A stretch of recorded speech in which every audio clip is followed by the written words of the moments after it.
学的水产养殖系一节课考试卷竟然出现中文简体字，某学生讲英文系教翻译教材嘛是简体字，更有法在系老师的美食是印中国台湾省，有影食喊过。学校表示，教育部是无限定语言的版本，所以会尊重老师。不过，依然是建议爱用正体中文。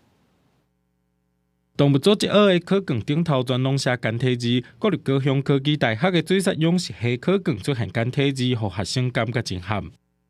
课本是中国的课本，然后它的题目完全是从课本截取段落，然后出来让我们写。除了考卷，连课本也是简体字。学生表示，这节课平常时用中国教科书，老师各讲买册会当加分，不过也有学生讲会当接受。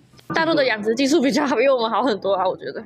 讲一个学校应用英语系翻译教材，除了写简体字，内容多数用中国字来写，也互学生傻无脏。也若化学工程甲材料工程系一个老师的名片字纸顶头直接写中国台湾省。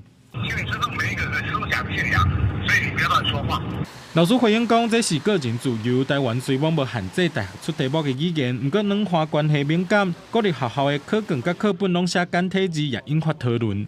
自己写考卷的时候就不会用简体字，毕竟他们对岸人多，所以资料相对是可以多的。所以如果内容没问题的话，其实是可以接受的啦。在考卷引用中国教科书的这个题目那本校会加强宣导，应该以正体中文为主。另外，本校也尊重教师课程的相关设计。